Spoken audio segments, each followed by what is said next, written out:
own unique flavor. So could you give us like a hint, like more details on what you're referring to?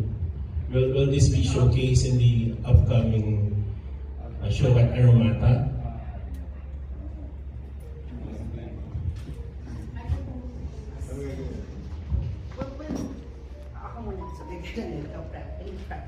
Well, for this coming May 10, we're not going to be able to showcase it yet.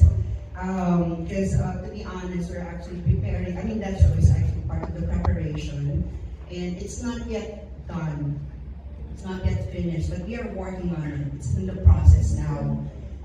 We met the demo na, but then we cannot, we cannot release it yet, or we cannot promote it yet, because we really wanted it to be more, mas precise, mas complete before we can actually promote it. And that's exactly the reason why we're looking for some support, so we can finish it right away. So, well, anyway, of course, ang pinaka-importante doon, at least there's something that they can look forward to. You can expect something.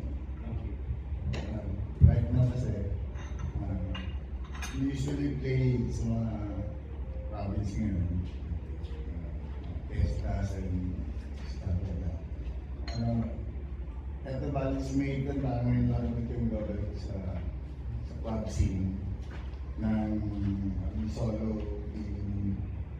So, yung mga cover versions na yung style reggae, like Bob Marley songs and some stuff.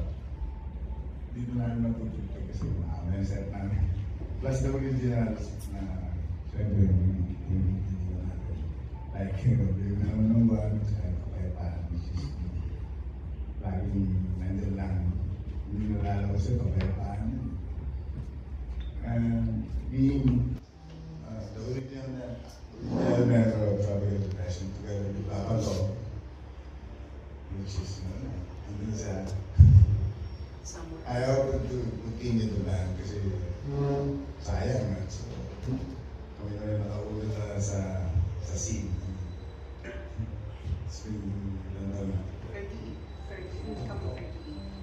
Kaya, mas mature na ito, yung season na rin.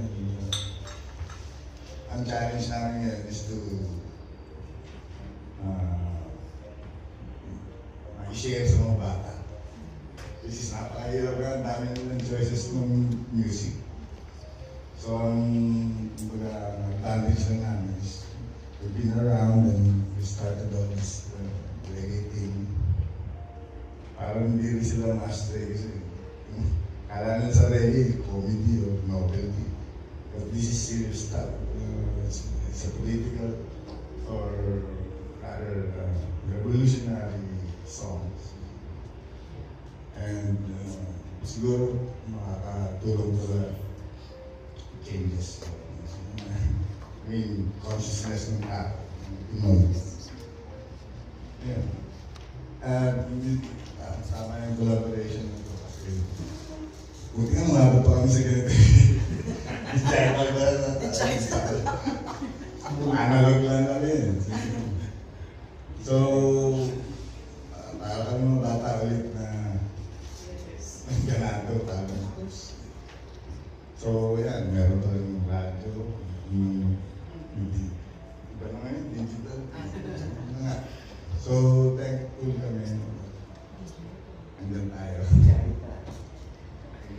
I think sabi ko nga, that's what I like about Tropical Depression. Kapayapaan, very timely, kailangan natin yun sa Pilipinas. So, we always end with a peace, no? We promote peace. And sabi ko kay Emmy, every end of the show, kantayin nyo yan, kasi yan ang kailangan ng tao eh.